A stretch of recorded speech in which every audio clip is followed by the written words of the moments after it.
Hyvä. Aloitellaanpa, eli ajatuksena on pitää ensimmäinen ainakin oman aikana tämmöinen kevätinfo. Käydään ajankohtaista asiaa läpi. Mun nimi on Jaakko Antila ja on VPS Junioreiden hallituksen puheenjohtaja. Ja sitten meillä on täällä mukana Joni Keturi, toiminnanjohtaja, sitten Tommi Pikkarainen, urheilujohtaja. Ja mä käyn suurimman osan asioista läpi ja sitten Joni ja Tommi on tukena ja toivottavasti on aktiivista kyselyä ja keskustelua myöskin. Ja sitten sen päälle meillä on Kari Uusikylän luento. Ja vähän kokoussääntöjä. Toivottavasti pidätte mikin suljettuna, kun ette puhu, ettei kuulu taustamelua. Ja toiveena niin, että mä käyn varsin nopeasti läpi näitä ajankohtaisia asioita ja sitten sen jälkeen olisi tämmöinen kysymyksiä ja vastauksia. Ja toivottavasti aktiivisesti tulee kysymyksiä, jos jokin askarruttaa tai voitte antaa kommentteja muutenkin. Ja sitten ehkä tämmöiseen nykypäivään on itse työturvallisuuspuolella töissä, niin haluan muistuttaa turvallisuudesta, että aika monesti näitä Teamsia tehdään samalla, kun ajetaan autoa tai jotain vastaavaa, joka kasvattaa riskiä kompastumisista, niin huomioikaa tämä, kun tässä puhutaan asioista. Mutta pitemmittä puheitta, vielä lyhyesti, eli ajankohtaista asiaa ja sitten kyselyt siihen ehkä arviolta 15 minuuttia noin, ja sitten valtaosa tästä kokouksesta tai luennosta sitten Karille ja aiheena, miten vanhemmat voivat tukea junioriaan. Ja siihen noin 60 minuuttia. Kari lupasi, että saattaa mennä 2 viikkoa, jos oikein pääsee laukalle, mutta ja tämän sitten luennon aikana voi hyvinkin kysyä, jos tulee asioita mieleen, ettei tarvitse loppuun asti odottaa. Mutta lähdetäänpä liikkeelle ja tässä on näitä asioita ryhmiteltynä. Tuossa vasemmalla puolella me itse asiassa VPS Junioreiden ja myöskin Oyn kanssa päivitettiin Vepsun-strategiaa ja tuolla vasemmalla puolella näkyy noita ikään kuin Vepsun kautta maailmalle, joka on meidän visio ja meillä on siihen liittyviä päämittareita ja sitten meillä on se niin kuin strategian mahdollista ja parhaat olosuhteet, laadukas pelaajakehitys, unohtumattomia kokemuksia VPS-perheessä ja kehittyvää taloudellisesti vakaa seura ja niiden sisällä sitten erinäisiä toimenpiteitä ja tavoitteita ja myöskin nyt sitten näitä ajankohtaisia asioita on ryhmitelty tuon mukaisesti. Ja jos lähdetään olosuhteiden puolelta, niin toivottavasti ja varmasti monelle olette huomannut, että Junnuhallia laitettiin viime syksynä kuntoon ja siitä on saatu paljon kiitosta ja toivottavasti se on näkynyt positiivisella tavalla harjoituksissa. Sitten olette varmaan kuullut ja ehkä lehdistäkin lukenut, että me VPS Junioreiden puolella on halliprojektia käynnistetty ja meidän tavoitteena oli jopa, että me oltaisiin tänä vuonna saatu se pystyyn, mutta me jouduttiin valitettavasti alkuvuoden aikana helmikuussa toteamaan, että se ei tule olemaan mahdollista. Projekti on rahoituksen näkökulmasta on riippuvainen tuista opetus- ja kulttuuriministeriöltä ja myöskin Palloliiton suunnasta. Ja tämä OKM-tuki on taas riippuvainen siitä, että pitäisi olla kaavoitus valmiina ja lainvoimainen ja siihen ei yksinkertaisesti tänä vuonna päästä, niin jouduttiin sitä projektia lykkäämään eteenpäin, mutta tarkoittaa kuitenkin sitä edelleen meille, että me jatketaan sitä vieläkin suuremmalla innolla ja varmasti mietitään myöskin vaihtoehtoisia skenaarioita tässä rinnalla. Sitten vielä ajankohtaisempaan, niin kevään vuorot on jaettu ja huhti-toukokuun osalta nyt sitten tulee ehkä jonkin verran muutoksia treenaamiseen. Pelaajakehityspuolelta hieno, voisi sanoa, että meillä selkeä tavoite on, että kaikissa ikäluokissa poikapuolella pyritään pelaamaan ylimmillä sarjatasoilla ja sillä tavalla niin kuin meidän pelaajapolkua saamaan myöskin tavallaan tarjoamaan mahdollisimman kovia pelejä meidän pelaajille ja siinä onnistuttiin.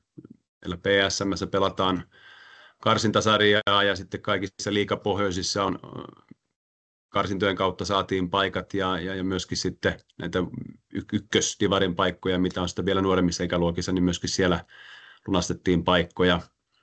Hieno juttu ja kertoo tietysti monella tavalla hyvästä valmennuksesta ja työstä, mitä siellä on tehty. Mikään noista ei ole itsestäänselvää. Ja sitten taas naisten ja tyttöjen futistoiminnan puolella ollaan työstetty kehityssuunnitelmaa ja se työ jatkuu ja siellä meillä on selkeä tavoite, että jatkossa joka ikäluokassa tulisi aina niin kuin oma tyttöjoukkue. Meillä on sillä puolella tällä hetkellä eri ikäluokkien yhdistelmäjoukkueita ja se on selkeästi se alue, missä meillä on ehkä eniten varaa kuitenkin kehittää ja saada lisää pelaajia Vepsu-perheeseen. Sitten tuoretta asiaa myöskin. Vepsussa on työstetty valmennuslinjaa Pikkarasen Tommin johdolla ja siinä on viime viikolla ollut viimeisimmät workshopit ja nyt se ollaan itse asiassa tällä viikolla torstaina julkistamassa sitten kaikille valmentajille.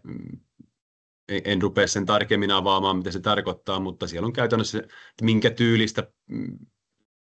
minkä tyylistä peliä Vepsussa halutaan pelata ja mistä meidät tullaan tuntemaan ja minkä me uskotaan, että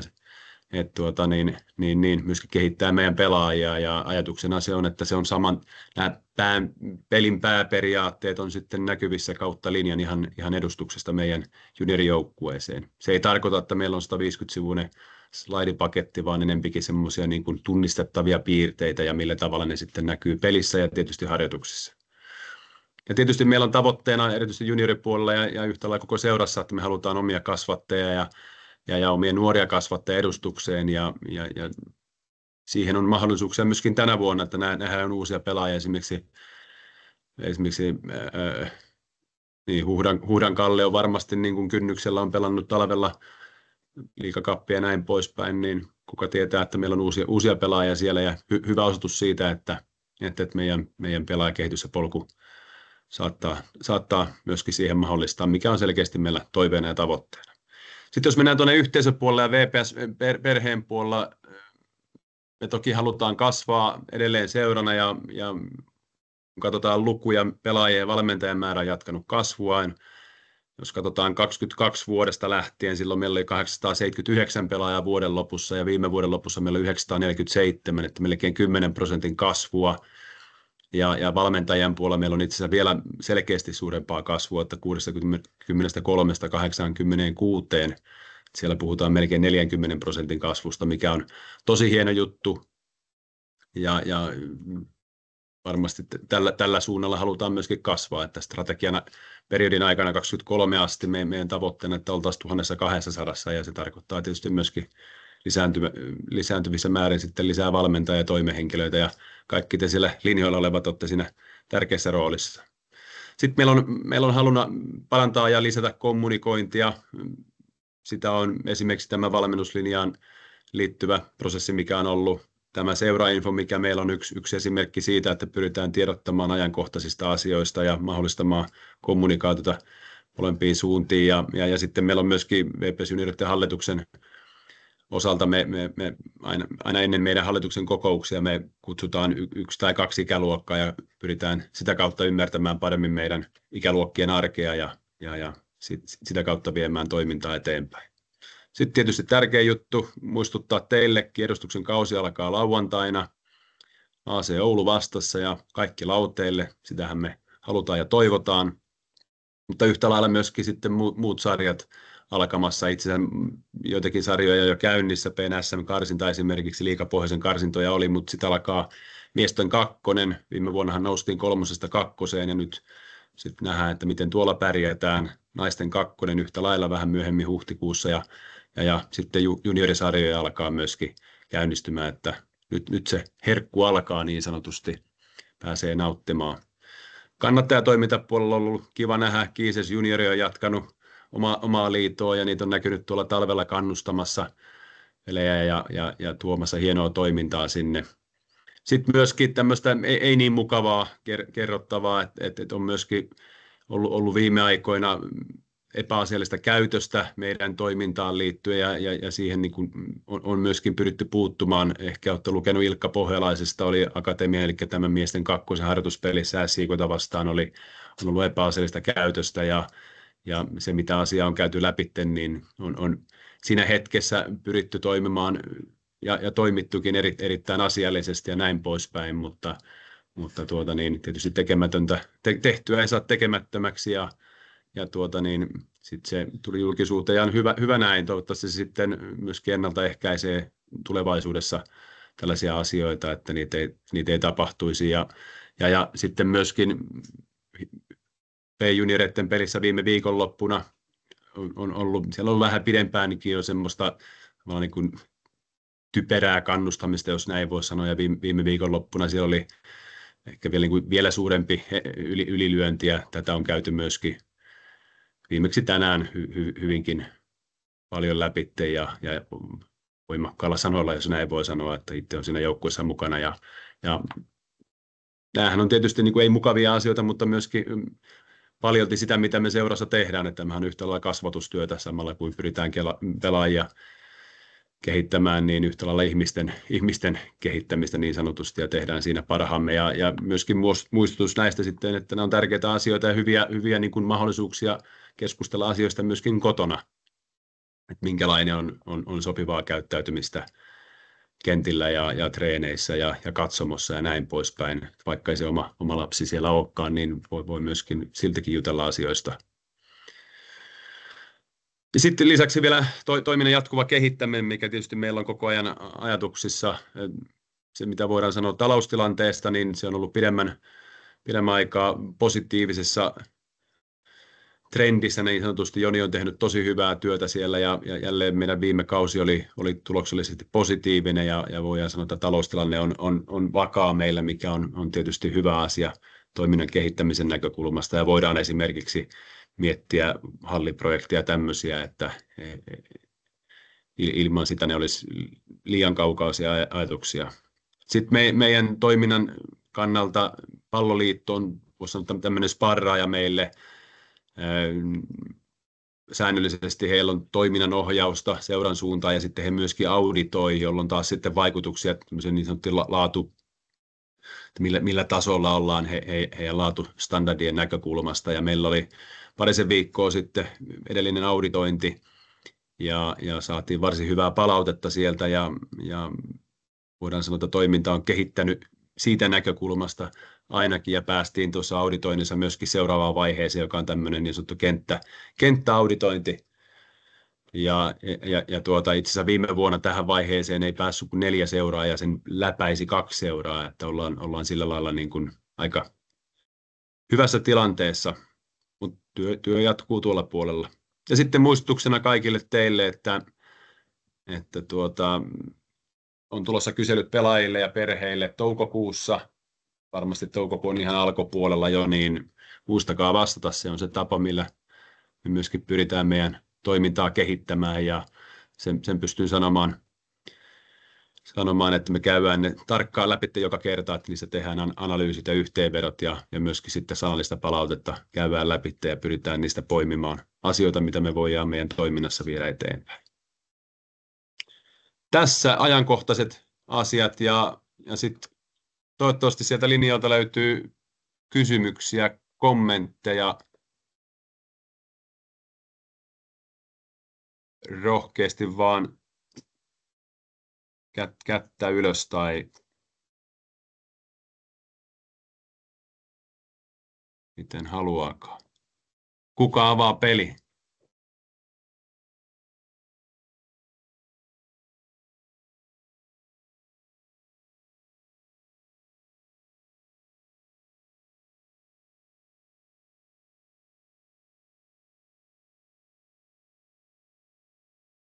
Kovasti hiljaista. Jos ei ole, niin emme rupea väkisellä kysymäänkään.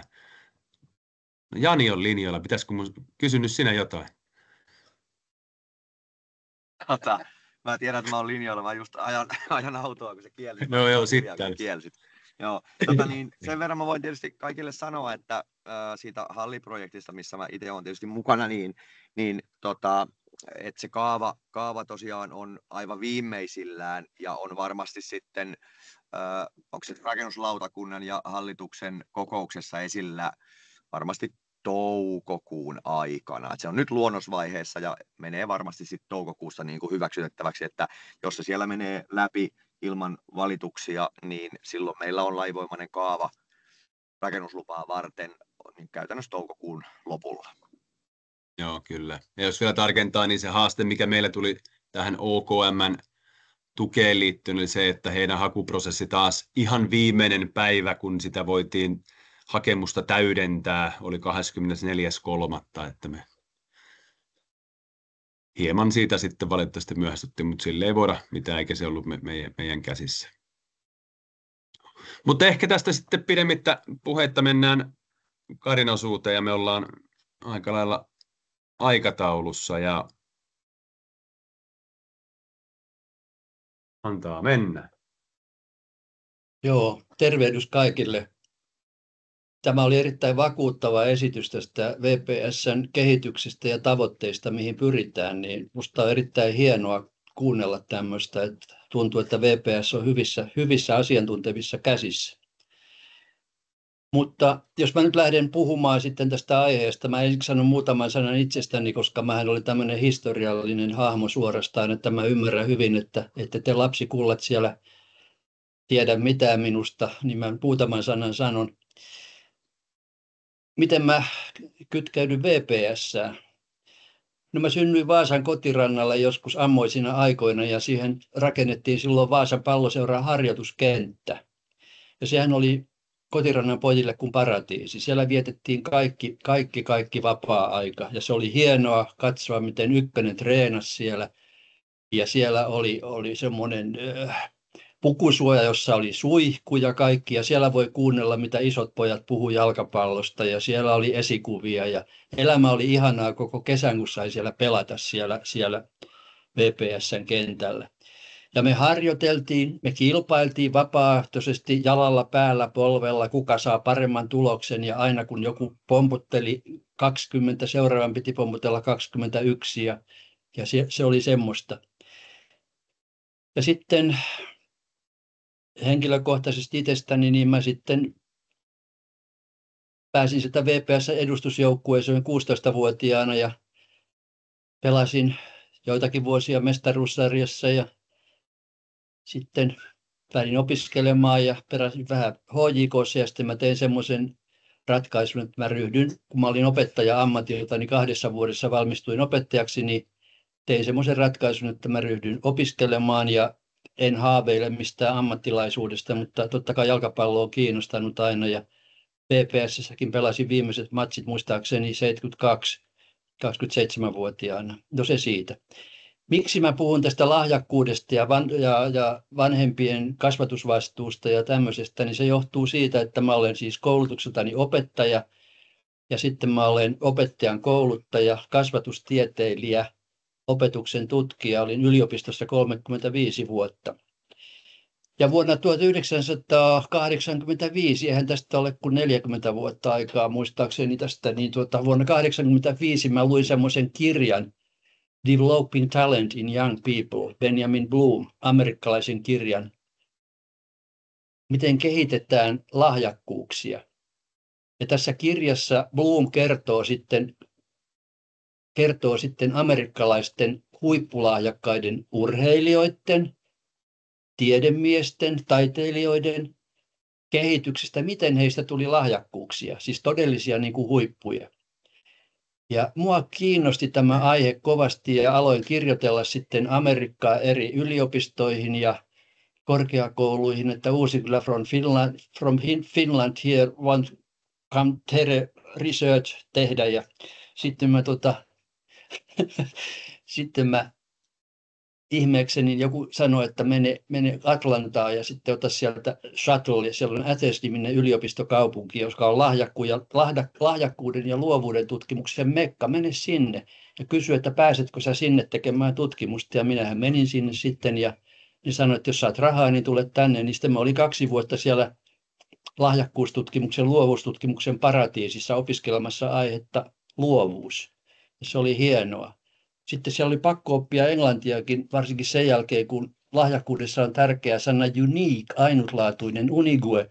Ja kun mä olin aikani toistellut me unique person, niin Sandy Mitchell sanoi, että Kari, it makes a difference being unique and unique, että sä et näytä eunukilta ollenkaan, että se on sanoi unique. Niin oli pakko oppia englantia sitten myöskin, että se ei ole hotel, vaan hotel ja niin poispäin, mutta se nyt siitä. Mutta se oli paratiisi, jossa oli pakko oppia lahjakkuudesta paljon. Ja opettajan kouluttajana mä tietysti sitten halusin levittää tätä sanomaa. Kirjoittelin kirjoja lahjakkuudesta ja luovuudesta ja pidin paljon niin kuin esityksiä aiheesta. Mutta nyt on VPS:n tilaisuus ja tätä varten sitten puhun tietysti ennen kaikkea urheilijoista ja jalkapalloilijoista ja nimenomaan tästä henkisestä puolesta, että tämähän on hyvin vakuuttava tämä niin kuin valmennuspuoli, nämä kaikki suunnitelmat ja tämmöiset, siihen mulla ei ole mitään pätevyyttä ruveta puuttumaan, että mistä kohdasta se maali pitää tehdä ja mistä ei saa tehdä, vaan mä puhun tästä henkisestä puolesta. Ja silloin kun puhutaan juniorijalkapallosta, niin silloinhan on tehtävä semmoinen periaatteellinen jako, taikka päätös siitä, että ketkä kaikki tähän meidän seuraamme pääsee. Ja mä en ota siihen kantaa, että millä tavalla VPS valitsee nämä junioripelaajansa, mutta se periaateratkaisu, se suuri ratkaisu on tietysti se, pelaako kaikki vai pelaako vain joku osa ja millä perusteella tämä valitaan. Ja mä olen niin kuin sitä mieltä, että kaikkien pitäisi saada pelata ehdottomasti, mutta kaikki eivät voi niin kuin olla jatkuvasti samassa jengissä ja tehdä samoja harjoituksia ja niin poispäin. Koska jos se treeni on liian vaikeaa, niin toiset on silloin niin kuin ahdistuneita, siitä ei tule mitään heidän harjoittelustaan. Ja sitten jos on niitä oikein hyviä, pitkälle edistyneitä jo, niin jos se on aina sitä samaa, easyä ja helppoa, eikä pääse niin kuin näyttämään kykyjään, niin siitähän tulee kyllästyminen ja semmoinen, että mitä mä täällä teen, jos en mä saa kehittää lahjakkuuttani. Mutta tämä on sen luokan kysymys, tämä kaikki pelaa vai miten eriytetään, monenko ryhmään eriytetään. Se on täysin niin kuin seuran asia, että miten se tehdään. Ja tässä on kysymys ihan samasta asiasta kuin opetuksessa ja koko koululaitoksessa. Ja mä olen niin kuin puolustanut siis todella ankarasti peruskoulua, kun mä olin opettajan kouluttaja yliopistossa, niin vuodesta 1972 alkaen, niin 30 vuotta, niin mä puolustin vimmatusti peruskoulua, koska oli semmoisia vaikutusvaltaisia piirejä, jotka halusivat niin kuin lopettaa koko surkean peruskoulun ja palata takaisin siihen oppikoulu-kansakoulusysteemiin. Ja miksi minä puolustin peruskoulua? Siksi, että mä muistan sen lapsuudestani, millä perusteella mentiin oppikouluja, jotka sitten joilla ei ollut mahdollista opiskella, niin ei se ollut lahjakkuuden mukaan niinkään paljon kuin se oli taloudellisen taustan mukaan ja sen mukaan, että pitikö mennä 15-vuotiaana töihin vai ei. Ja monet lahjakkaat, fiksut kaverini, niin he eivät päässeet oppikouluun eikä ylioppilaaksi, vaan heidän piti jatkaa siellä kansakoulussa. Mutta en mä tästä rupea sen pidempään puhumaan, mutta sanon vaan, että mua moitittiin kyllä kommunistiksi ja sosialistiksi ja tasapäisen typeryyden kannattajaksi, kun mä puolustin kaikkien lasten oikeutta opiskella. No, se oli vähän hankalasti, kun ei kukaan ole tehnyt lahjakkuudesta niin paljon lahjakkuuden eteen kuin minä ja näiden lahjakkaiden oppilaiden huomioimiseksi, koska eihän siinä ole mitään ristiriitaa, että myönnetään, että totta kai on eri lailla lahjakkaita, on hyvin älykkäitä, keskinkertaisia ja ei ollenkaan älykkäitä, on teknisesti taitavia, käsistään taitavia, on matemaattisesti lahjakkaita, on sosiaalisesti lahjakkaita. Lahjakkuutta on monenlaista. Ja sitten se, että mikä on niin kuin urheilijan lahjakkuus. Ei jalkapalloilijan älykkyysosamäärän tarvitse olla yhtään enempää kuin 100. Mutta jalkapalloilijalla on sitten erilaista lahjakkuutta. Tietysti keho olisi kinesteettinen, niin kuin tämä kropan hallinta ja pään ja jalkojen ja käsien yhteistyö ja tämmöinen on ihan olennaista. Ja myöskin jalkapalloilija tarvitsee mielellään tämmöistä sosiaalista lahjakkuutta, että tulee toimeen siellä kavereiden kanssa ja ymmärtää kavereitaan, että mä kuulun tähän joukkueeseen ja mulla on tietyt velvollisuudet, minä olen tämmöinen ja tämmöinen, kaverit on tämmöisiä. Ja se on äärettömän tärkeä se joukon sisäinen niin kuin sosiaalinen yhtenäisyys ja se, että siellä kaikki tuntee kuuluvansa siihen joukkoon, koska siellä on hyvin erilaisia. On itsensä luottavia, on vähemmän itsensä luottavia ja toiset ei kestä paineita, toiset kestää. Ja sehän tiedetään sitten, että jos noustaan liian nopeasti sinne huipulle, niin silloin ei kestetä paineita, vaan moni lopettaa ihan sen stressin takia. Mutta tässä nyt tämä niin kuin ero se ratkaistaan sitten siellä seuran sisällä, että kuka, mikä se meidän periaate on, kaikki pelaa vai miten nämä ryhmitellään. Siis mikä on tärkeintä urheilussa, onko se kova työ, menestys, huipputaito, hauskuus. Mennään vaan eteenpäin. Ja miten yksilö reagoi vaatimuksiin sitten. Tämä on siis niin kuin kaikessa, myöskin koulussa ja joka alalla. Sopeutuuko kiltisti, ehkä ahdistuneesti, tekee aina niin kuin sanotaan, mun pitää tehdä nyt näin ja sisältä tuntuu pahalta. Sitten toiset vetäytyvät odotusten paineista, eivät kestä niitä paineita, vaan se on parempi häippästä koko tilanteesta pois ja sanoa, että pelatkaa itse tai käykää itse koulunne. Se on niin kuin tämmöistä henkistä itsepuolustusta. Sitten on näitä, jotka hylkäävät odotukset. He niin kuin nousevat kapinaa ja haistattavat kaikkea ja lähtevät pois, että mä en viitti olla täällä, en koulussa tai jossain, että tämä on ihan mätää koko homma. Mutta sehän olisi tietysti se ihanne kaikessa, myöskin urheilussa, jalkapallossa, koulussa, että pystyy ylittämään odotukset, siis niin kuin itselle asettamat tavoitteet ja odotukset. Ja kaikista tärkeintä, että mä nautin tästä tekemisestä, mä nautin tästä pelaamisesta, mä nautin elämästä, mä pystyn toteuttamaan itseäni. Ja mä voin sanoa vilpittömästi, että siellä kotirannalla Vaasan Palloseuran kentän reunalle syntyneenä ja 5-vuotiaana ensimmäisen jalkapallon saaneena ja joka vuosi uuden pallon saaneena, niin se oli kyllä niin ihanaa elämää kerta kaikkiaan mennä sinne kentälle. Ja siellä siihen aikaan niin ei ollut väliä, että onko paksupena, onko hini, onko mölöperi, kuka on, onko taitava vai ei ole taitava. Kaikki pelas. Paksut pennat ja hinit ja mölöperit oli siellä mukana ihan samalla tavalla. Ja sitten olimme me, jotka olimme vähän parempia. Ja mä muistan, kun mä katsoin Pekka Utriaista, joka oli erittäin taitava, teknisesti taitava palloilija, Pekka Utriainen VPS:stä ja meni Ruotsiin sitten ja tuli takaisin ja pelasi IFK:ssa. Mä näen vieläkin silmissä niin kuin Pekka Utriainen Vaasan Palloseuran harjoituskentällä siellä lähellä sitä ojaa, mitä me sanomme virraksi, se mätäoja siellä, niin virran reunalla, niin Pekka Utriainen potkasi pallon tuonne 10 metriä ja sitten se otti sen alas ja pompotteli ja hän oli pujottelussa, tekniikkakilpailujen pujottelussa teki parhaan Suomen ajan joku 24, jotain ja Pekkaa mä ihailin ihan hirveästi, kävin katsomassa ja toivoin, että voi kun musta olisi tullut tommonen Pekka, miten mä voin tulla. No eihän Pekka olisi pärjännyt mulle ollenkaan pompottelussa enää.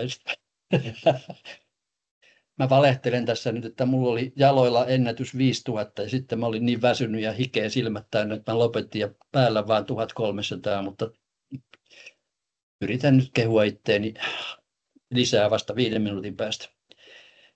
No sitten seuraava, kiitos. Niin, sitten tämä iso kysymys, että onko lahjakkuus niin kuin hankittua, opittua vai onko se geeneissä? Ja voi niin kuin yleisesti sanoa, että yleisellä tasolla niin toiset korostavat vaan geenejä hyvinkin voimakkaasti. Tämä oli 20 vuotta sitten semmoinen nimiä mainitsematta professori Vanhasen niin kuin ajama oppi, että kaikki on geeneissä ja tyhmät on tyhmiä ja sattuu olemaan hänen isänsä muuten pääministeri, ei kun poikansa pääministeri, mutta ei siitä sen enempää. Ja hän muun muassa pohti semmoista amerikkalaisiin lähteisiin viitaten, että olisiko niin kuin pohdittava valtion toimesta suoritettavia pakkoabortteja tyhmille, mutta hän sanoi, että ei hän tätä ehdota, mutta hän vaan pohtii, että voi kysyä, että miksi pohtii semmoista. Ja sehän on tänäkin päivänä, että eihän näistä siis Ristinuomella asuvat tyhmät ja laiskat ja eihän niistä mihinkään ole ajattelevat toiset. Siellä asuu ihan fiksua väkeä, fiksua lahjakasta väkeä. Mä olen sielläkin ollut puhumassa Luomankaitsun koulussa niille pikkunaperoille joskus. Ja siellä on lahjakkuutta ihan varmasti. Kysyin muuten, että mitä teistä tulee isona, niin yksi pikkupoika huutaa poliisi ja sitten 100 muuta huutaa poliisi. No niin. Se ei ole geeneissä kuitenkaan, että teistä poliiseja tulee.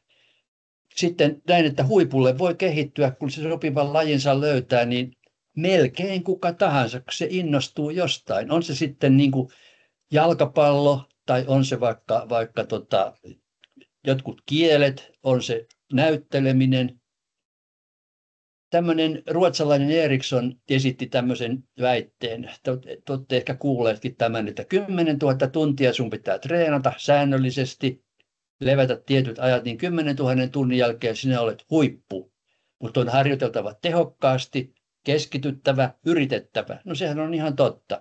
Silloin kun rupeaa treenaamaan jotakin, kun on harjoitukset, jalkapalloharjoituksetkin, niin se on ihan olennaista, että se aika, mikä siellä ollaan, jos oikein niin kuin harjoitellaan, niin keskitytään siihen, mitä tehdään. Ja yritetään parhaansa. Ja tämä Pekka Utriainen, jonka mä mainitsin, niin se sanoi, että suomalaisen ja ruotsalaisen jalkapallon ero silloin joskus ainakin oli se, että kun mentiin treenaamaan, niin siellä harjoiteltiin. Ja siellä keskityttiin siihen, mitä tehdään. Vaikka meillä on sellainen käsitys, että ruotsalaiset vaan niin kuin diskuteeraa ja debateeraa siellä ja bamlaavat keskenään, niin Pekka sanoi, että juttu oli niin, että siellä harjoiteltiin. Ja kyllähän se munkin aikana oli se, kun mentiin kädet taskussa aluksi sinne kentälle seisoskelemaan ja höpöttelemään. Ja se oli vähän niin kuin erilaista, että kun niin kuin mestaruussarjatasollakin harjoitukset alkoivat helmikuussa pikkuhiljaa. Mutta kyllä me harjoiteltiin kovempaa kuin 30-luvulla. Mulla on 36 tämmöinen valmennusopas, jossa sanotaan, että helmikuussa todella aloitetaan niin kuin harjoittelu kävellen. Mitä se olikaan, liian vauhdikasta vauhtia vältellen tai jotain tämmöistä. Että kyllä se treenaaminen on nykyään erilaista. Mennään sitten eteenpäin. Siis näin. Erityislahjakkuudeksi kasvu mielestäni ja tutkimusten mukaan edustaa sisäisiä tekijöitä. On synnynnäisiä lahjoja. Ei sitä pääse mihinkään, että geeneissä on osa näistä. Ei kenellä ole jalkapalloilijan geenejä, eikä viulistin geeniä, eikä matemaatikon geeniä, mutta hänellä on tiettyjä semmoisia ominaisuuksia, jotka tekee helpoksi sen, että tämä on mun lajini.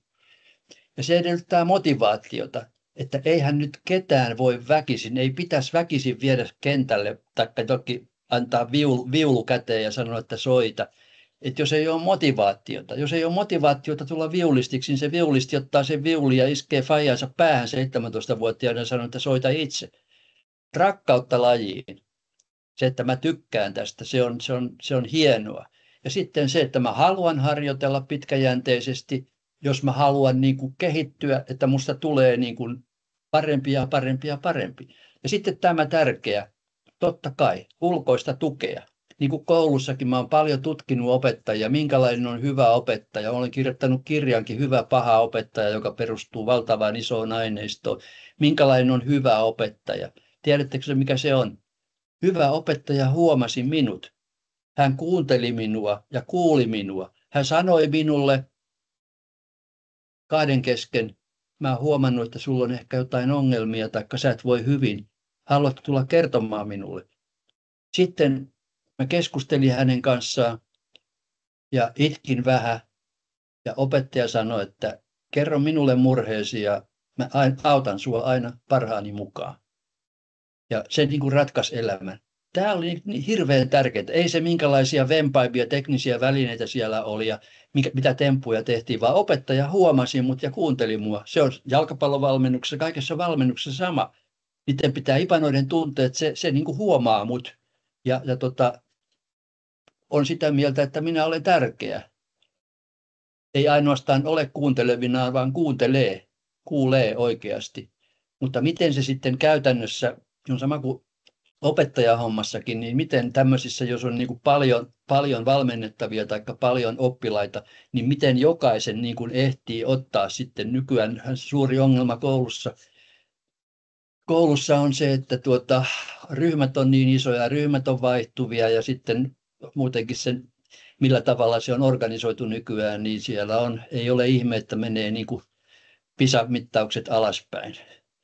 että ne ulkoiset olosuhteet pitäisi olla niin kuin kunnossa. Ja samoin niin kuin nyt jalkapallossa, mitä mä kuuntelin tässä, miten VPS hoitaa hommeleita, niin mä oon aika vakuuttunut, että nämä ulkoiset tekijät on erittäin hyvin kunnossa. Ja siitä voi tulla hyviä tuloksia. Onko näissä, mutta jos voi kysyä, niin onko jotain, mikä on niin kuin tavallaan tärkeämpi kuin toinen, tai onko sillä edes merkitystä tälle?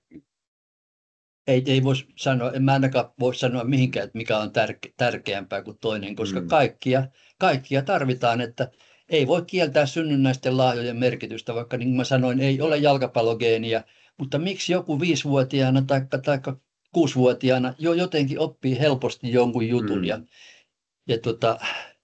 älykkyydestähän se huomaa niin kuin kaikista helpommin, että jos joku 3-vuotiaana rupeaa harrastamaan jakolaskua ja lukee, niin täytyy niin kuin sanoa, että kyllä se on älykäs. Semmoisiakin on.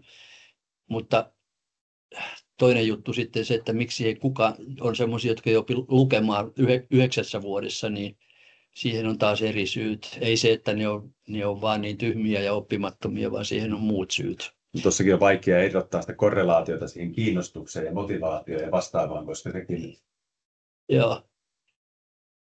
Joo, niitä on hirveän vaikea niin kuin yksilökohtaisestikin, niin semmoinen mittari pistää otsaan, että paljonko synnynnäisiä lahjoja, onko motivaatiota, sehän näkee sitä käyttäytymisestä. Mutta ne perusjutut, mä sanon vielä yhden jutun, ja tämä on ihan taivahan tosi. Muuhun otti vuonna 2017 otti yhteyden joku tuntematon lady, sanoi olevansa 37-vuotias. Ja maksaisin mitä vaan, jos saisin tietää, mitä on älykkyys ja lahjakkuus.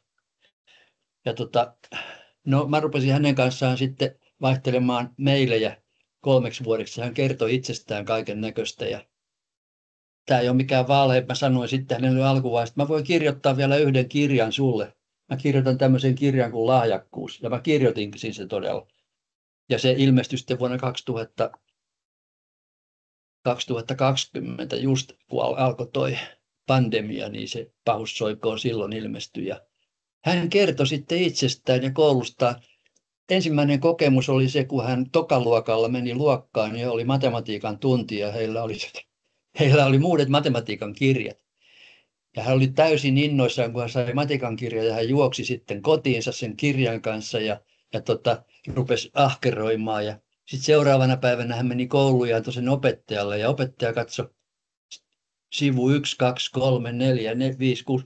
Miksi sinä olet mennyt tämmöistä tekemään? Sinä olet käynyt koko kirjan läpi ja kaikki laskut olet jo laskenut, ei näin saa tehdä. Ja sitten hän paukautti sen kirjan mun eteen ja hän kertoi näin. Kai se oli uskottavaa. Hän sanoi, että silloin mä lopetin koulunkäynnin ja tämmöisen. Mä ajattelin, että antaa olla ihan saman tekevää. Ja sitten hän kirjoitti vaivaisesti ylioppilaaksi joskus ja hän oli monipuolinen nero. Mä takaan sen kirjeenvaihdon jälkeen, mikä meillä oli, niin hän oli todellinen, siis käsittämätön huippu. Siis tekniikan alalla vielä naisihminen, keksijä. Ja sitten kun hän ilmoitti muuten, että hän on myöskin laulaja, mä sanoin, että joo, niin varmaan. Ja sitä paitsi hän oli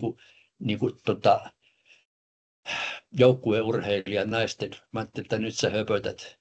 No, hän lähetti mulle joku CD-levy, jossa hän lauloi sinfoniaorkesterin solistina, niin pakko se oli uskoa, että aika lahjakas. Ja sitten hän vielä pääsi johonkin aivan ihmeelliseen miesten ammattiin. Mä en uskalla enempää sanoa, korkealla jossakin organisaatiossa tämä ihmetapaus. Ja sitten kun mä kirjoitin tämän kirjan, minkä mä sanoin, että tämä on sulle kirjoitettu, mutta mä en hänelle oli hirveän tärkeää, häntä ei saa tunnistaa, että älä pistä semmoisen hänet tunnistaa. Sitten hän sanoi, kun mä lähetin hänelle, hän sanoi, mä tunnistan itseni joka sivulta. Kiitoksia, että kirjoitit. No joo, toiset on tommosia.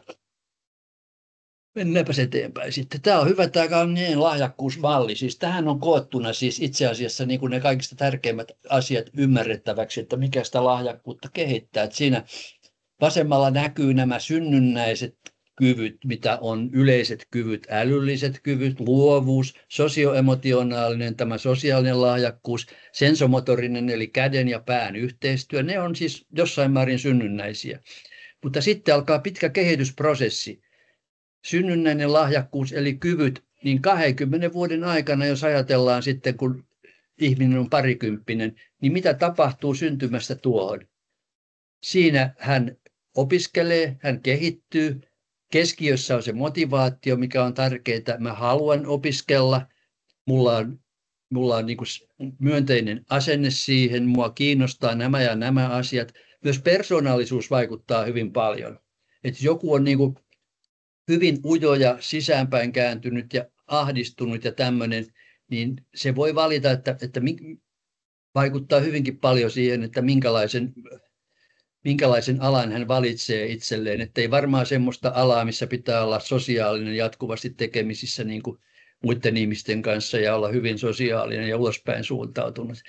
Ja tietysti ympäristötekijöistä on tärkeimmät siis perhe ja koulu. Se perhehän on äärettömän tärkeää, että minkälaisessa perheessä kasvaa, miten tasapainoinen se perhe on, miten siellä suhtaudutaan lapsiin, kannustetaanko lapsia, osataanko niin kuin kannustaa oikealla tavalla ja minkälaisia esikuvia on. Ja tässä sitten kasvuprosessi, tuossa on se koulutus ja sitten ollaan niin kuin parikymppisiä. Ja sitten se erityislahjakkuus näkyy. Ei sitä voi ruveta niin kuin 20-vuotiaana sitten päättää, että musta tulee jalkapalloilija tai viulisti tai joku, että se kehitys on kestänyt jo kauan.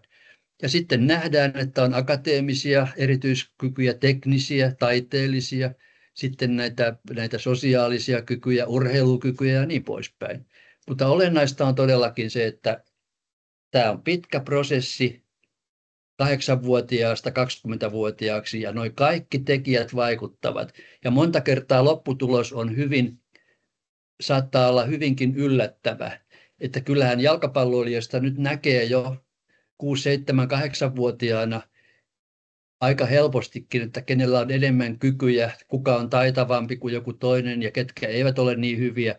Mutta sitten pitää niin kuin kysyä sitä, että mistä se johtuu, onko tämä synnynnäistä vai onko niin, että he eivät vaan ole niin kuin tarpeeksi harjoitelleet. Ja tässä mulla tulee automaattisesti mieleen esimerkiksi semmoinen asia, kun Sami Hyypiä kertoi itsestään, että 15-vuotiaaksi asti vaan kavereiden kanssa pelattiin pihapelejä ja tommosia ja käytiin koulua ja sitten vasta niin kuin myöhemmin niin kuin ymmärsin, että musta tulee niin kuin jalkapalloilija Sami Hyypiä.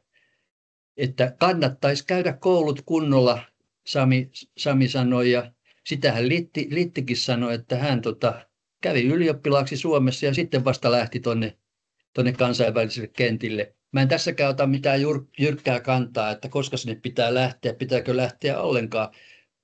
Siellä on tulos on sitten joko erittäin hyvä monen kohdalla, kun on siellä kansainvälisellä kentillä, treenannut 15-16-vuotiaana lähtenyt sinne, mutta sitten on niitäkin tapauksia hyvin paljon, tai ainakin muutamia, jotka tulee sieltä häntä koipien välissä, eivät he ole jaksaneet sitä halveksintaa ja haukkumista vaan ollut semmoinen persoonallisuus, että ei ole sitä vaan kestänyt. Että tämä niin kuin yleinen käytäntö ottamatta kantaa, että miten niin kuin tavallista se on jossakin Englannissa tai Suomessa tai VPS:ssä tämmöinen niin kuin pelaajan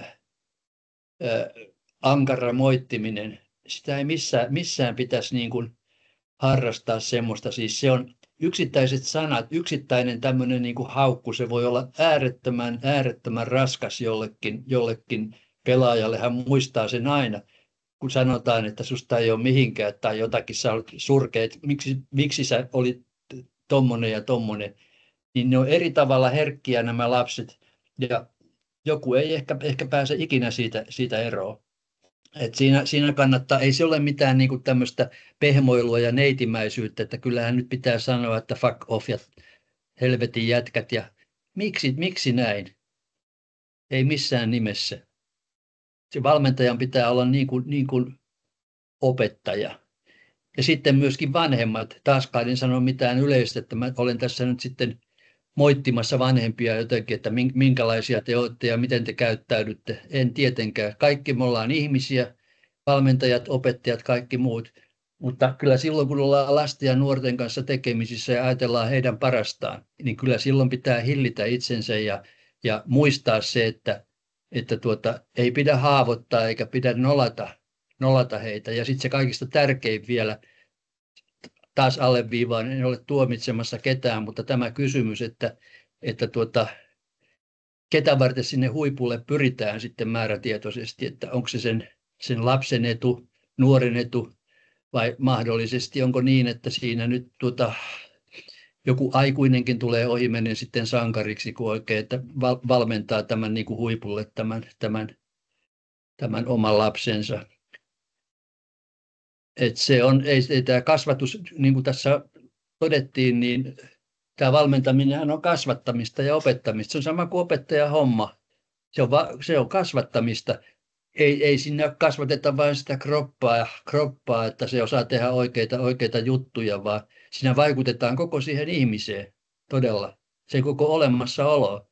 Ja onhan se traagista, ei näitäkään, no en mä pyytele anteeksi näitä juttuja, kun mä tuon tämmöisiä ikäviä asioita esiin, mutta sanon kuitenkin, sanotaan nyt esimerkiksi, että kun tämmöisistä huipuista, jostakin jalkapallon huipuista, Saksassa esimerkiksi, niin maajoukkueen maalivahti Enke päätti päivänsä ja samassa seurassa viisi kaveria oli niin kuin henkisesti ihan luhistuneita huippupelaajia Saksassa. Maajoukkueen maalivahti ei kestänyt sitä, vaan päätti päivänsä. Ja huippuuimarit ovat joskus sanoneet, että kun he ovat niin kuin tämmöisiä hylkeitä, näytöshylkeitä, joita käydään katsomassa ja heillä itsellään ei ole mitään arvoa, että he kärsivät tässä. Agassi, tennispelaaja, niin sanoi, että hän vihaa tenniksen pelaamista, koska isä teki semmoisen harjoittelukeskuksen kauas asutuksesta ja hän iski siellä palloa aamusta iltaan johonkin laitteeseen ja sitten hän hotellissa sytteli tulipaloja ja käytti huumeita ja kärsi. Capriati, 16-vuotias tenniksen olympiavoittaja, oli täysin raunio ihmisenä. Siis mä vielä sanon, pyydän anteeksi, että kerron näitä totuuksia, mutta näin se vaan on. Että pitää ottaa huomioon se, että ne on ihmisiä, on ne huippuja tai vähemmän huippuja, niin ne on ihmisiä. Mennäänpäs eteenpäin. Niin, jokainen talentti on, siis tämä ero, talentti. Koskahan se on tullut tämä talentti suomalaiseen kielenkäyttöön ja jalkapalloon? En mä nyt muista tarkkaan, mutta joitakin vuosikymmeniä sitten on puhuttu talenteista. Siis talenttihan on se, joka on tämmöinen kyky, joka on harjoitellut. Hänestä on tullut talentti. Mutta sitten nämä englannissa se on talent. Mutta gifted on sitten syntymälahjakas ikään kuin, jolla on geeneissä, niin hän on gifted. Mutta tästä kehittyy sitten talentti. Mutta harvasta syntymälahjakkaasta, joka on gifted geeniensä perusteella, niin harvasta tulee talentti, koska he eivät tee sitä harjoittelua määrätietoisesti aikuisuuteen asti.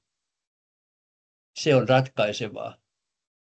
Ja sitä voi kysyä, miksi Lapsitähdistä tuli tavallinen sarjajyrä. Monesta tulee siksi, että innostus kuoli tai se tapettiin.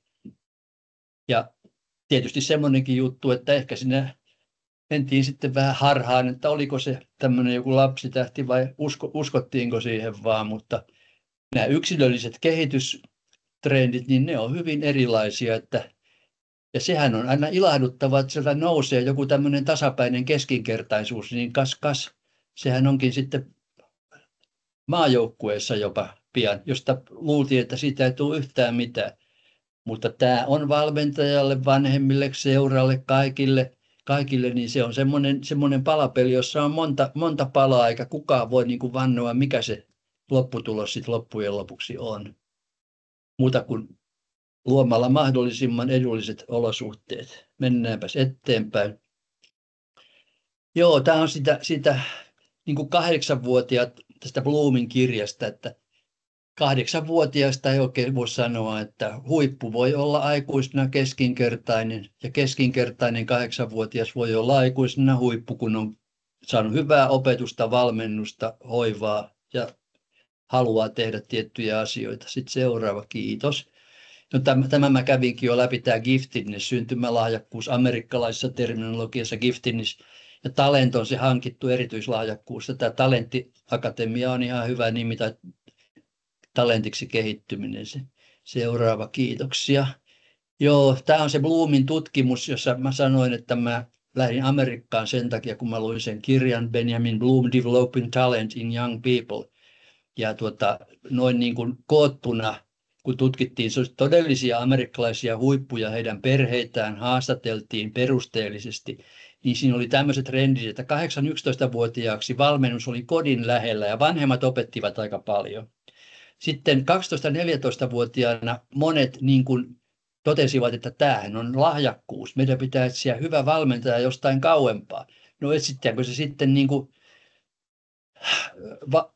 Vaasasta niin kuinka kaukana vai pysytäänkö Vaasassa, mennään eri kaupunginosaan tai miten, mutta joka tapauksessa niin silloin se alkaa se lahjakkuus niin kuin näkyä sillä tavalla, että tässä tarvitaan ehkä niin kuin asiantuntevampaa valmennusta. Ja tämähän tyttö tai poika, niin se haluaa kehittää itseään.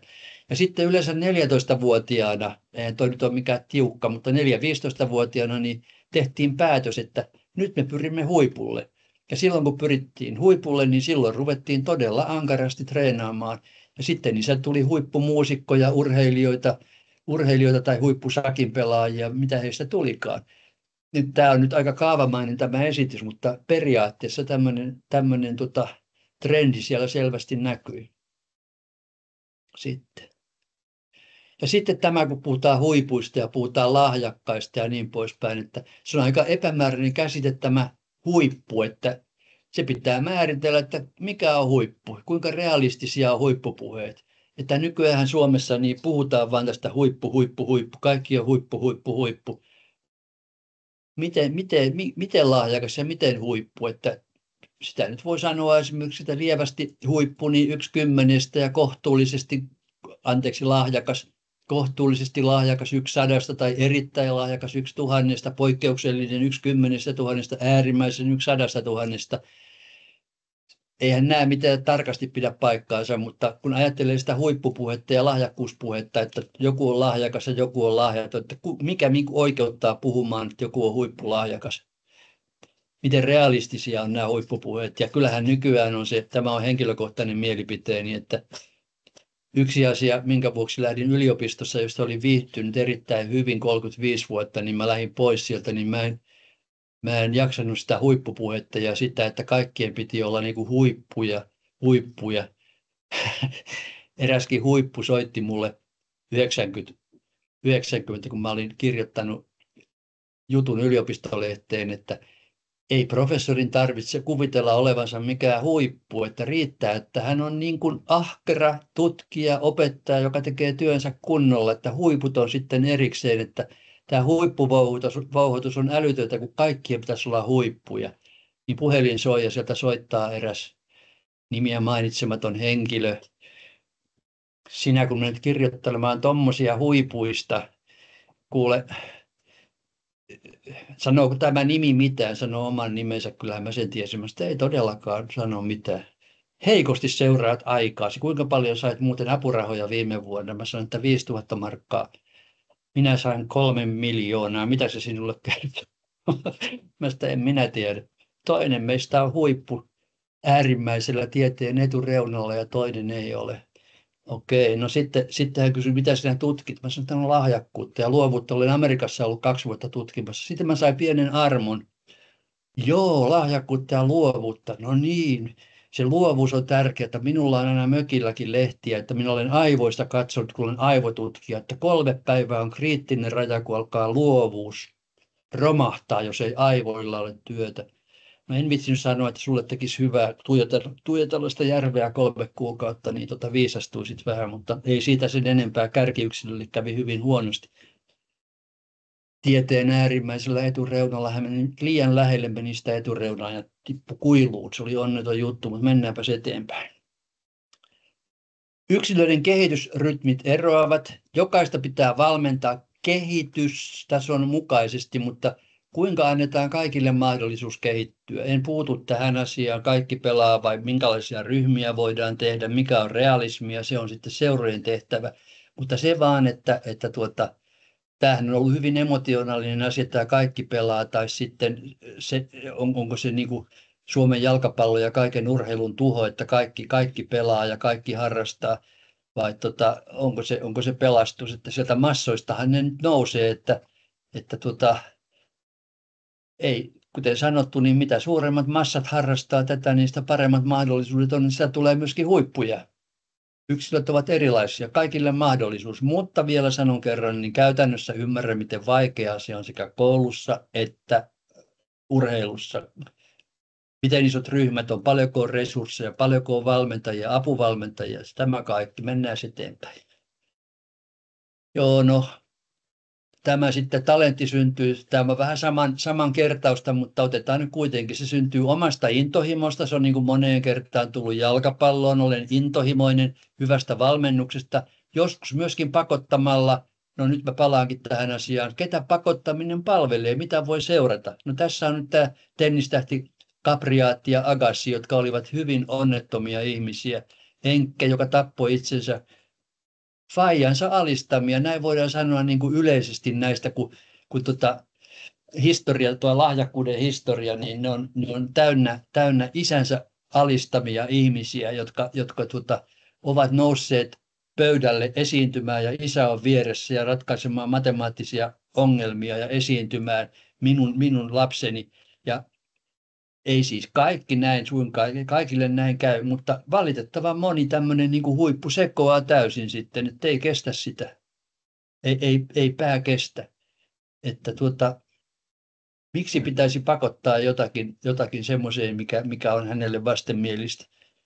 Taikka vaikka olisi mieleistäkin, mutta näitä esimerkkejä mulla on vaikka kuinka paljon. Yksi kiinalainen huippupianisti maailman huipulta kertoi, että kun hän oli niin huono isän mielestä, että isä avasi oven parvekkeelle ja sanoi, että hyppää alas.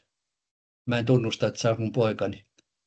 Ja tämä ei hypännyt ja hänestä tuli ihan tämmöinen maailmantähti. Ja näitä on siis, no joo,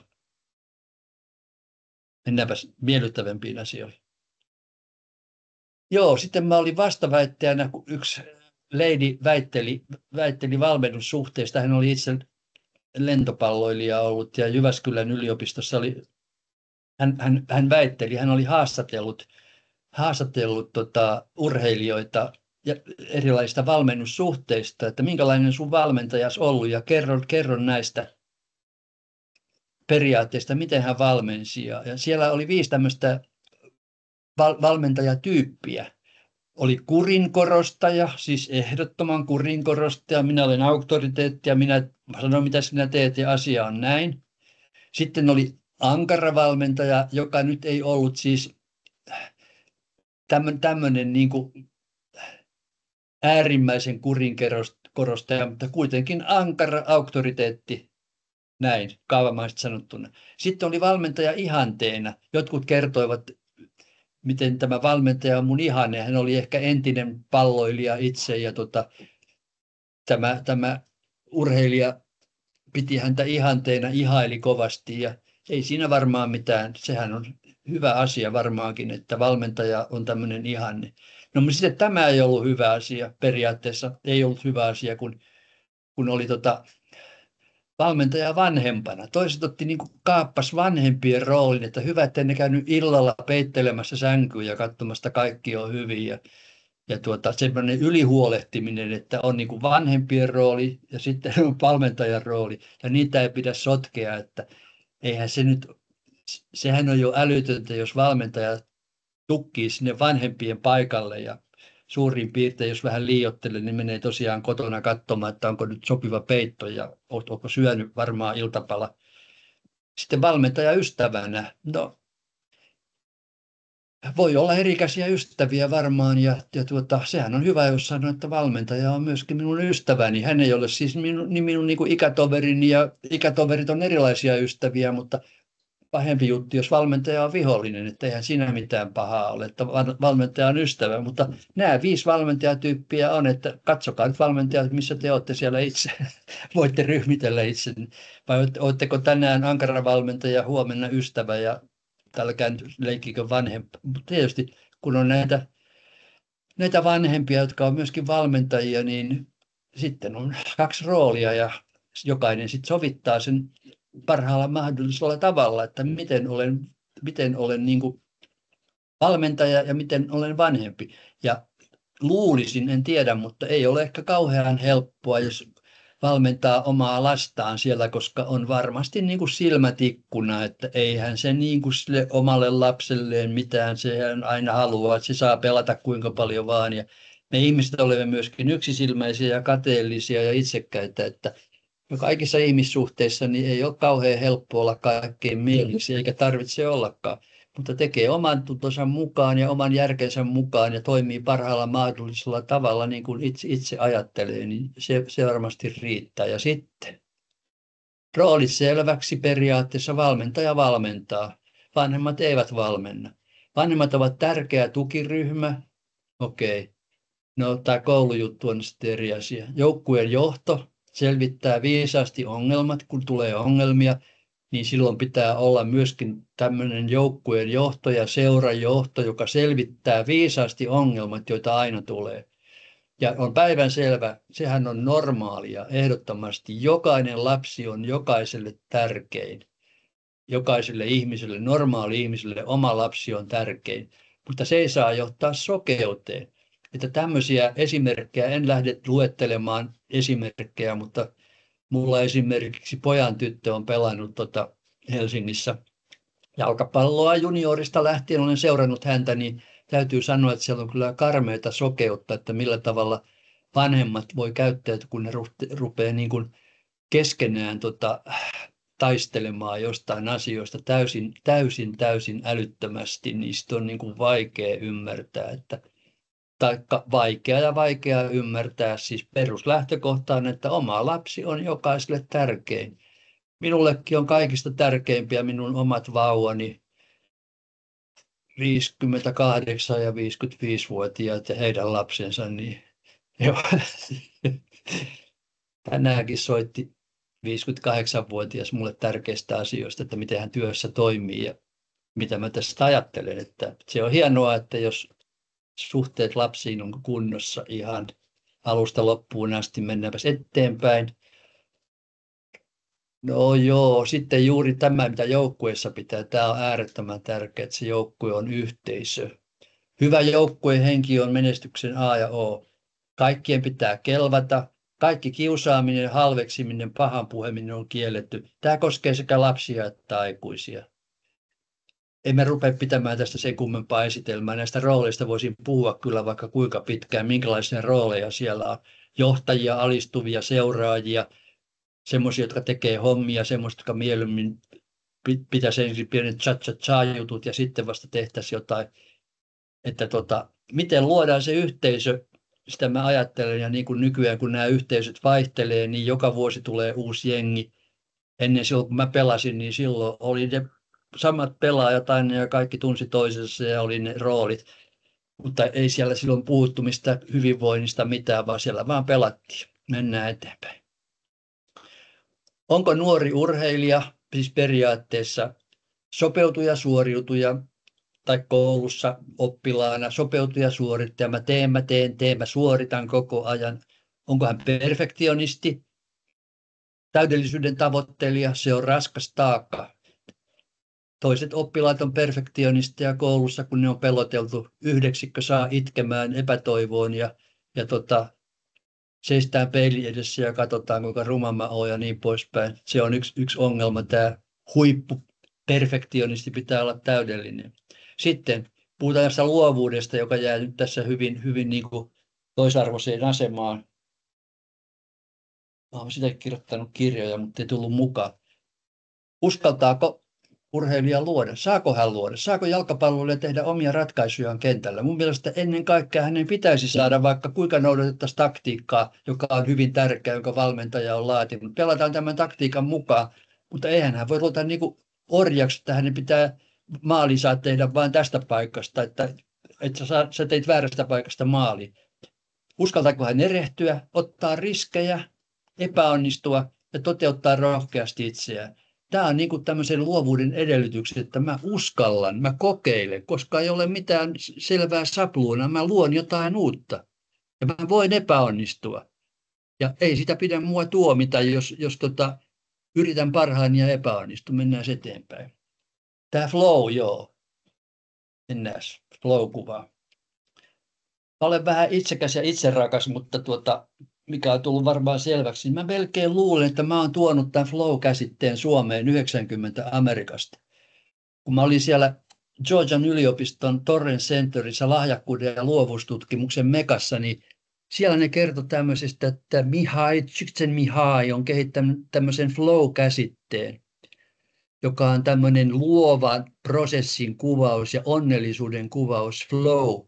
Ja ne neuvo vielä niin, mä muistan, että miten se äänetään, se kirjoitetaan Csikszentmihalyi, että niin kuin se alkaa niin kuin chicken, chick, sent, Mihai, Csikszentmihalyi, eikä Csikszentmihalyi. No tämä Csikszentmihalyi, niin sitten tämän flow-käsitteen lanseerassa. Tämä on äärettömän tärkeä ihmisen onnellisuuden ja luovuuden ja kaiken kannalta. Näette, että siinä on 2 ulottuvuutta. Täällä vaakatasolla on ihmisen kyvyt. Sitä ei tuossa nyt näy. Täällä alhaalla on siis näkyyhän se taidot. Pienet taidot, suuret taidot, vahvat taidot. Mä oon hyvä tässä. Pystyakselilla, miten vaikea tämä homma on, haasteet, pienet tai keskinkertaiset tai isot. Silloin kun mä tiedän, että mä olen vielä amatööri, mulla on huonot kyvyt, silloin pitää olla vain pienet haasteet, eikö niin? Totta kai. Ei liikaa haasteita. Jos ihminen tuntee, jos lapsi tuntee, kuka tahansa tuntee, tämä on mun ala, niin mä haluan tätä harjoitella, niin ei se haittaa, vaikka hän on huono siinä lainausmerkeissä aluksi.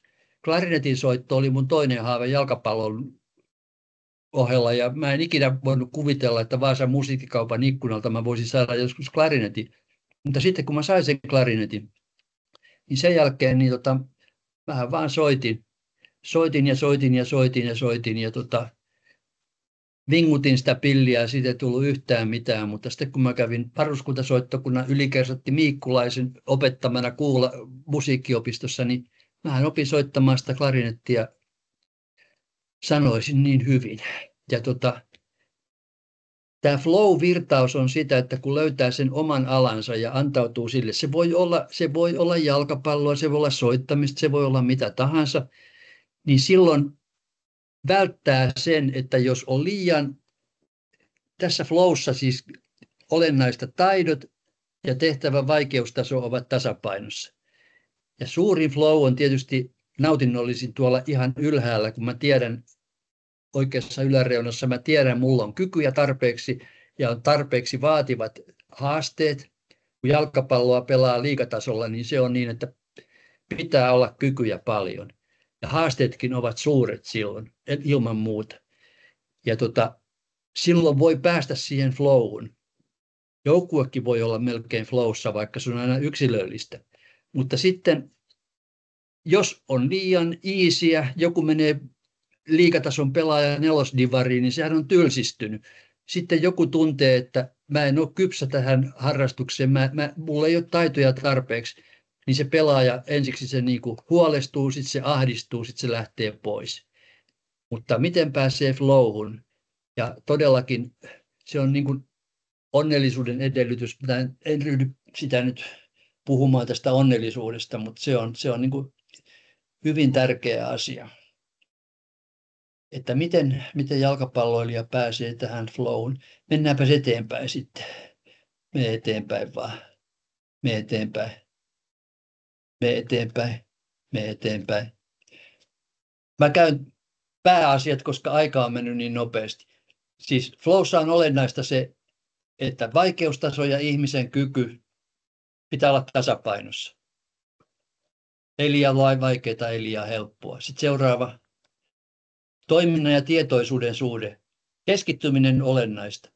Kaikki sujuu kuin itsestään ja ihminen luottaa itseensä jalkapalloille ja kehon viesteisiin. Että tämän flown selvin tuntomerkki on se, että niin kuin ihminen ei tarkkaile enää itseään, mikä minä nyt olen ja mitä minä tässä teen, vaan se tekeminen ja minä itse, niin se menee niin kuin virtauksen, flowssa, nautinnollisessa virtauksessa eteenpäin niin kuin itsestään.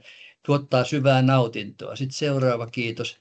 Pitää olla selvät tavoitteet. Tietää täsmälleen, mihin pyrkii. Ei flow tule siitä, että menet sohvalle makaamaan ja odotat, koska flow iskee muuhun, että koska mulla on kauhean hyvä olla. Vaan ihmisen pitää tietää, mihin pyrkii. Sitten seuraava kiitos. Selkeä palaute, niin kuin urheilijalle keho antaa sitä palautetta, valmentajat antavat palautetta. Sitten keskittyminen vain tähän nykyhetkeen. On vaikea keskittyä tietenkin pitkäaikaiseen suoritukseen niin kuin koko ajan, että se fokus on tuossa ja mä en ajattele mitään muuta. Flowssa ei voi niin kuin ruveta miettimään, että riittääkö mun rahat, vaan se menee siihen tekemiseen. Sitten tuntee, että mä hallitsen tämän asian. Se on ehdoton itseluottamus, että pääsee flowhun. Pitää luottaa, että tämä ei ole liian vaikeaa. Mennään eteenpäin. Minätietoisuus katoaa, että ei tarvitse niin kuin miettiä itseensä minä tässä, vaan yksilö tuntee niin kuin itsensä vahvaksi ja on yhtä toiminnan kanssa ja ei tarvitse miettiä sitä, mitä muut musta ajattelevat tai sanovat. Sitten seuraava. Aika katoaa. Mulla on käsittämätöntä, kun mä oon tämmöinen kirjoitusmaanikko, että mä herään kirjoittamaan aamulla kello 4.30 ja sitten mä rupean kirjoittamaan ja aihe on yleensä aina sama, minä olen oikeassa ja muut on väärässä. Mutta sitten mä ajattelen, että onko nyt mennyt jo tunti vai mitä. Ja sitten mä katson kelloa, niin onkin mennyt 3 tuntia. Mä en valehtele siis. Mä ihmettelen, miten tämä on mahdollista. Mä oon 3 tuntia kirjoittanut tai 4 tuntia. Ajattelen usein, että tämähän on sama aika kuin Vaasasta Helsinkiin junalla ja tämähän on pup. Aika katoaa flowssa. Sitten mene eteenpäin. Tästä vielä muutama sana, niin sitten mä lopetan. On tunti täys 4 minuutin kuluttua. Ympäristö on luovuuden ja lahjakkuuden kätilö tai pyöveli. Ympäristötekijät, kätilö tai pyöveli. Tuetaanko lahjakkuutta vai tapetaanko se ja luovuutta? Mennäänpäs eteenpäin. Mikä on tärkeintä? Tuottavuus, kyvyt käytössä koko ajan, tunne-elämän tasapaino, rohkea itsensä toteuttaminen. Saako ihminen toteuttaa itseään? Saako hän tuntea itsensä onnelliseksi? Saako hän yrittää ja erehtyä? Vai onko tärkeää se tuottaminen, mittaaminen? Ei ollut tarpeeksi hyvä vielä. Mennään eteenpäin. Tämä valmentajan tai opettajan on tuettava urheilijan myönteistä ja realistista minäkuvaa. Myönteistä ja realistista, siinä on 2 puolta. Ei siis se, että luo vaan semmoista myönteistä, että kyllä sä oot hyvä ja kyllä sä oot hyvä ja kyllä sä oot paras. Se pitää olla myöskin realistinen se minäkuva. Että tämä on todellinen kuva minusta. Taikka sitten, että ei luoda liian huonoa kuvaa, että sä oot huono. Siinä on tuettava myönteistä ja realistista minäkuvaa. Sitten itsetunto. Onko jalkapalloilija tämmöinen? Mä oon riittävän hyvä. Mä luotan itseäni, arvostan itseäni. Mä arvostan myöskin muita. Mun ei tarvitse kadehtia sitä meidän parasta hyökkääjää, ottaa päähän niin, että en voi sietää sitä, kun se on niin hirveän hyvä. Siedänkö mä pettymyksiä? Jos mä pelaa huonosti ja olen huono, niin siedänkö mä sitä? Se liittyy itsetuntoon. Pitäisi sietää. Seuraava. Sehän syntyy siitä itsetunto, että miten hyvin mä pelaan, mitä osaan verrattuna muihin jalkapallossa. Mä vertaan itseäni muihin kavereihin. Onko mä yhtä hyvä kuin ne? Miten mä pärjään sosiaalisesti yhteisössä? Olenko mä suosittu vai onko mä torjuttu, inhottu? Ja sitten se tärkein. Rakastavatko, välittävätkö minulle tärkeät ihmiset minua aidosti? Se on elämän ja mielenterveyden kannalta erittäin tärkeä, pitkän elämän aikana tärkein asia. Voinko tuntea, että on ihmisiä, jotka välittävät ja rakastavat minua aidosti? Ja sen tunnustaminen, että jokainen on hyvä jossain, myöskin niin sanotut heikkolahjaiset, niin sanotut vajaamieliset, ovat usein äärettömän hyviä tämmöisissä sosiaalisissa taidoissa, miten he käyttäytyvät muita ihmisiä kohtaan. ei se pelkästään, että minkälaista tulosta tekee viivan alle. Se on kyllä hyvä ja kiva, että joku on sillä tavalla tehokas, mutta voi olla myöskin semmoisia, jotka ovat omien rajojensa mukaan niin kuin,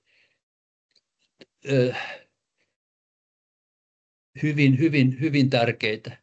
Kukaan ei ole hyvä kaikessa. Seuraava. Miten suojaan itseäni? Jalkapallolle tämä on hyvin tuttua. Etsin syitä itseni ulkopuolelta. No en mä voinut pelata huonosti, kun se Sakke oli niin surkea siinä mun vieressä. Ja mä saan yhtään kunnon syöttöjä. Se on tervettä itsensä suojelua sopivasti käytettynä, mutta pitäisi ymmärtää luopua mahdottomasta ja etsiä itsestään paras. Ja se, että mä yritän uudestaan, niin mä sitten onnistun. Ettei masennu sitten vielä. Joo, no sitten seuraava. No, mä oon nyt puhunut tässä siis niin kuin tunnin, niin kuin lupasin, ja nyt olisin kovasti iloinen, jos joku kysymys tai vastaväite tai kommentti sieltä tulisi. Olkaa hyvät.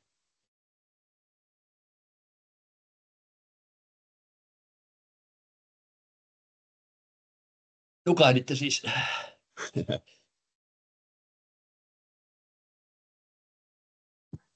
Sieltä ainakin joku linjalta nosti kättä, että sinne vaan vuoro. Mä avasin jo mikrofonin, mutta jolla oli käsi ylhäällä, niin annetaan hänen puhua. Jatka vain. Tiina taisi olla siellä. Jatka nyt, kun on mikki auki, niin tuo on selkeäkin. Joo, ei siis mitään. Oli ilo kuunnella ja viisaita ajatuksia, jotka osa oli tiedossa ja osa ei, mutta se on hyvä kerrata ja palauttaa mieleen tämmöisiä asioita. Että oma poika on justiin vasta aloittanut, niin sinänsäkin, niin. Ja hyvä tähän pojan NS-uran alkuun, niin saada tällaisia oppeja. Kiitos vaan, Kari. Kiitos.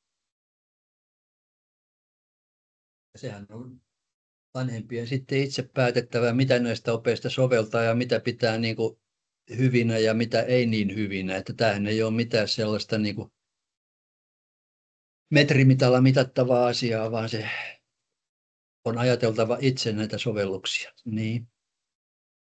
Olkaa hyvä. Joku siellä vai ei? No niin, Aki Kerämäki tässä. Kiitos erinomaisen mielenkiintoisesta esityksestä. Mitä mieltä olet monilajisuudesta? On sitten maailma tai sitten niin kuin urheilu. Että meidän tiedän, paljon on huippu-urheilijoita, Roger Federer, Kläbo, huippuhiihtäjä, jotka on nuorena harrastanut monia lajeja. Ei ole pelkästään niin kuin yhtä lajia. Sitten mä vähän mietin sitä 10 000 tunnin sääntöä, että jos se olisi niin kuin universaalisesti totta, niin sittenhän meidän kannattaisi pistää 5-vuotiaat pelkästään harrastamaan yhtä asiaa, matematiikkaa tai jotakin urheilulajia, ja eihän siitä tule mitään. Että vähän johdatteleva kysymys, mutta annan puheenvuoron. Joo, no tämä monilahjakkuus on mielenkiintoinen asia, ja sanotaan esimerkiksi Saksassa niin näin olen ainakin lukenut, niin tämä on päivänselvä, että harrastetaan monia lajeja. Norjassa myöskin, kun siellä on niin kuin urheilulukijoita, erittäin hyviä urheilijoita tulee, niin ne ovat, se asiaan kuuluu, että ne on harrastaneet monia lajeja. Ja esimerkiksi semmoinen joku Litti Litmanen niminen kaveri, niin sehän harrasti vaikka mitä lajeja. Että sitten vasta niin kuin 15-vuotiaana, tämä on semmoinen yleinen, niin kuin mä näytin tuossa 15-vuotiaana tehdään ehkä päätös, mä lähden huipulle, mutta se monilajisuus, niin se palvelee sitten sitä alaa, että mihin niin kuin antautuu yleensä ottaen. Mutta voihan se olla, onhan se ilman muuta selvää, että jos niin kuin otetaan kiinalainen malli, että 5-vuotiaana otetaan niin kuin leiriolosuhteisiin ja ruvetaan tekemään tästä niin kuin tämän ja tämän lajin huippua, niin ei siinä sitten monilajisuudella ole mitään tekemistä. Että voi tulla niin kuin maailmanmestareita, mutta aivan varmaa on, että he eivät ole onnellisia monet, jos heitä on rääkkäämällä saatu siihen huipulle.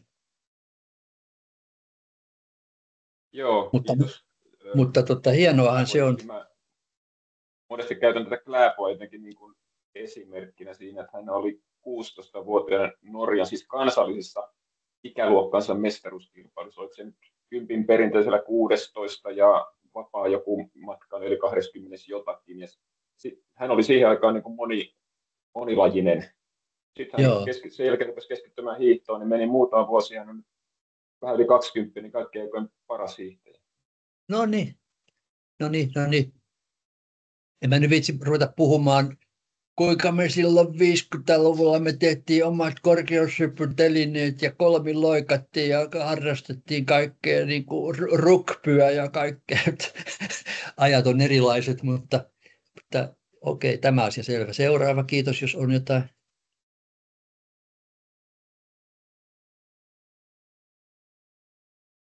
Oliko jotain semmoista, mikä herätti hämmästystä, josta olette mahdollisesti eri mieltä ja uskallatte sen sanoa?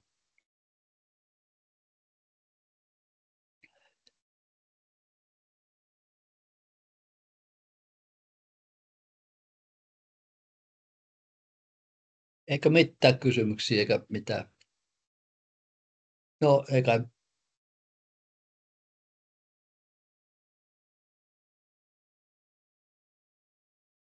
Mä voisin kysyä, täällä Jukka, moikka.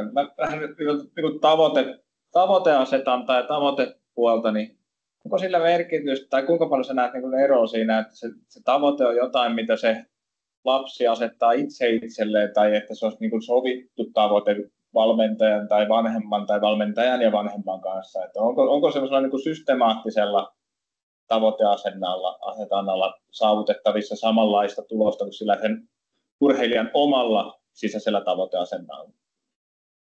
Mun mielestä on erittäin hyvä, että vanhemmat ja valmentajat yhdessä tai erikseen niin funtsivat niitä tavoitteita ja keskustelevat niistä sen lapsen kanssa, mutta kyllä se on sitten näin, että sen lapsen, nuoren pitää hyväksyä ne tavoitteet sitten ja ymmärtää ne tavoitteet, että tätä mä haluan myöskin. Ja sitten tulee mieleen, että myöskin se, että kuinka tärkeää on sitten asettaa niitä tavoitteita, varmasti seiväshypyssä ja korkeushypyssä ja niin poispäin voidaan niin kuin tarkasti sanoa, että mihin toivotaan, että sä niin kuin hyppäät ja Evilän isä oli siellä 20 vuotta seuraavassa, kun se hyppäsi pituutta, niin 20 vuotta katso, saavutettiinko tavoite vai eikö saavutettu tavoite, mutta se kuitenkin, että tarviiko lapsen, niin kuin, riippuu iästä, voihan joku ilmoittaa, että mun tavoitteeni on tämä ja mä tähän pyrin. Mutta ehkä lapsi ja nuori eri ikävaiheessa ei pysty sitä niin tarkasti itse sanomaan, hän vaan tietää. Ja sitten nämä valmentajat ja vanhemmat voi auttaa häntä tämän tavoitteen niin kuin konkretisoimisessa. Se oli ehkä niin se jatkokysymys. Mä nimenomaan ajattelin, että jos on tämmöisiä, me tiedetään, että on lapsia, jotka tuo itseensä voimakkaasti esille, että tätä mä haluan ja tämä on mun tavoite. Ja sitten on semmoisia, joilla on vahva se sisäinen maailma ja niillä on siellä se tavoite. Kuinka tärkeää se on, että se lapsi sanottaisi sen tavoitteensa? Että jos sä ajattelet, että hän sanottaisi sen valmentajalle, jotta se valmentaja voi auttaa siinä tavoitteessa, pitääkö semmoiseen niin kuin järjestää sun mielestä tilaisuutta tai aikaa? No en mä tiedä, pitääkö se olla niin kauhean juhlallista, koska myöskin lapset on erilaisia, siis itsetunnoltaan, verbaaliselta lahjakkuudeltaan, persoonallisuudeltaan, temperamentiltaan. Joltakinhan voi tulla niitä tavoitteita niin kuin bälä minä tähän, ja joku voi olla hirveän vaikea niin kuin sanottaa niitä, ja hän kuitenkin itse sisässään sen tietää, että se on tämä ihmisen moninaisuus. Pääasia kuitenkin, että nämä valmentajat ja vanhemmat tietävät. Mä ajattelen, että pitääkö heidän käsittää, kuinka usein he asettavat sen. Tavoitteisuus on tärkeää ja sitten se, että kerrotaan mihin pyritään, mutta kuinka tarkasti voidaan mitata joku tavoite aina, että mihin pyritään. Että se, mikä tässä nyt tulee kaiken maailman asioita mieleen vielä, se, että mikä on tärkeää niin kuin lapsen ja nuoren kannalta, niin on se, että minkälaista palautetta hänelle annetaan. Ja semmoinen palaute, tämä on ihan niin kuin olennaista, sen varmaan valmentajat kaikki ymmärtävät, että sen pitää olla sen palautteen sitten niin kuin siihen suoritukseen kohdistuvaa palautetta ehdottomasti. Ei semmoista palautetta, että se kohdistuu siihen henkilöön, niin sanottua attribuutiopalautetta, että koska sinä nyt olet tämmöinen ja tämmöinen, niin sulla ei ole vasenta jalkaa ja sä et ymmärrä tätä ja tätä, niin ei siitä mitään hyvää tule. Niin tämä on niin kuin se olennainen, vaikka mä menin vähän sivuasiaan, mutta ettei unohdu, niin tämä palaute on niin olennaista, että se kohdistuu vain siihen suoritukseen eikä siihen ihmiseen, minkälainen tämä ihminen on. Ja sitten mitä tulee kiitoksenkin esittämiseen ja kritiikkiin, niin totta kai isät ja äidit ja valmentajat kiittää suorituksia, jotka on hyviä, mutta siinäkin pitää olla niin kuin fiksu, että jos aina kiittää jotain hirveän simppeliä juttua silmät pyörien, että voi ihme, kun sä oot hyvä ja kuinka sä tämänkin osat, niin tämä voi ruveta tämä nuori ajattelemaan, että kuinka huonona ja tyhmänä se mua pitää, kun pitää joka asiasta niin kuin pyöritellä silmiään. Että tämähän oli ihan simppeli juttu.